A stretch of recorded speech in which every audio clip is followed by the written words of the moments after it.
The work today has changed, to be honest. We have changed from measuring things from productivity to performance. Why am I saying that? Let me give you just a simple description of the revolution of work, how it has changed.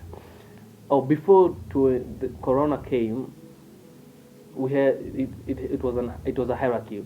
We had the top hierarchy where it was CEOs, CTOs, CFOs, the managers, right?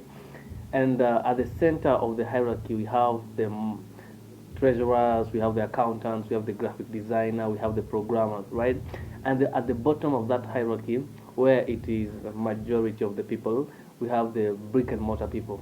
We have those people that are doing assembly. We have those people that are driving the trucks to the various places if it is a delivery work, or we have the, let's say it's a barber shop. We have those people that are going to shave your hair.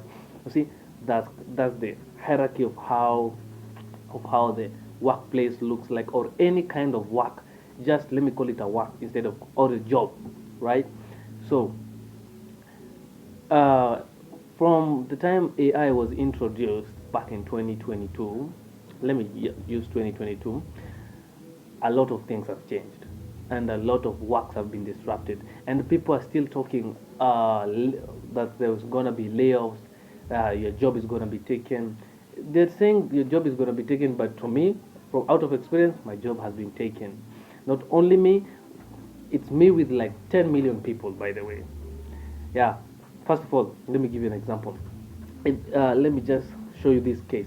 In this hierarchy of in this hierarchy of workplace, the middle one has already been overtaken as of 2026. Yeah, this is the place where we had programmers, where we had teams who used to take like 6 months to develop a program and ship it within 6 months. Now it's been shipped within a second. Like within 30 seconds, you have a whole thing that was used to be made with a team of like 12 people with their manager and being shipped. And even it will not work, or it will just go and they'll say, nah, this idea is fake, because it's not important. And they've already worked for it for 6 months. But now this thing can be worked in seconds. For graphic designers, we had teams that used to understand and research about people, color, whatever. All that thing now it can be done in seconds. You can design, anybody can design a logo. Anybody can do anything. By the way, the accounting part, let me, in simple terms, the middle part has already been overtaken by AI. Now, robot is going to come and take the bottom part, the bricks and mortar part, right? But before the robots come and overtake that, the shift of how we measure our performance, how we do our work has changed. Because the way we used to measure how a programmer used to work, we used to measure the lines of code that he has committed into GitHub in within one day or within 1 month, or when we are recruiting, we used to ask them like, there's this famous thing that people, there's this famous thing that developers say that Elon Musk, when he's recruiting a developer, he asks how many lines of code have you written. You can hear people saying 2 million, 1 million, 250, 300,000, and he recruits you the more you have the lines of code. But that's a crazy, I that's a crazy idea that he's got, or a metric that he's had.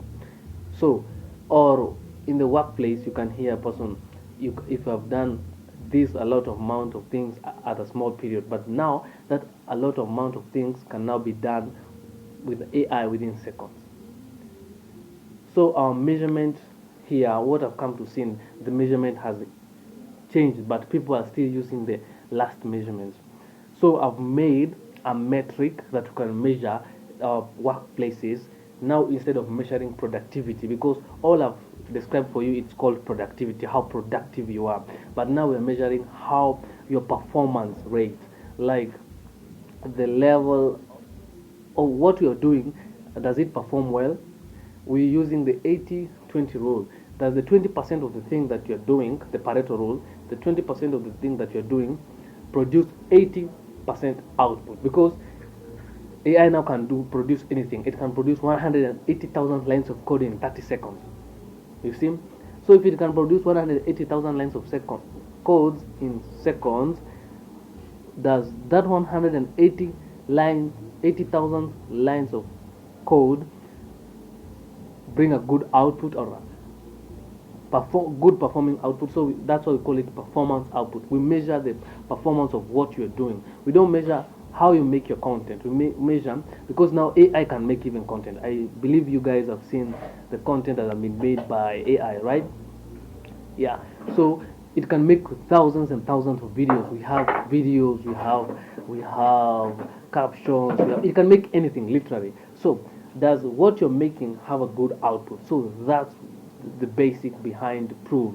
It's future based because that's what the future is going to look like, because we have already seen how the hierarchy of work is going to be disrupted, and I've shown you the center part, how it is disrupted. It has disrupted not only work, even the freelancer side. I've got a very, very deep study that I've been doing very much. So as you're making Prove, if you're launching Prove, make sure you just get your order first and see how we're gonna improve our performance into our daily works.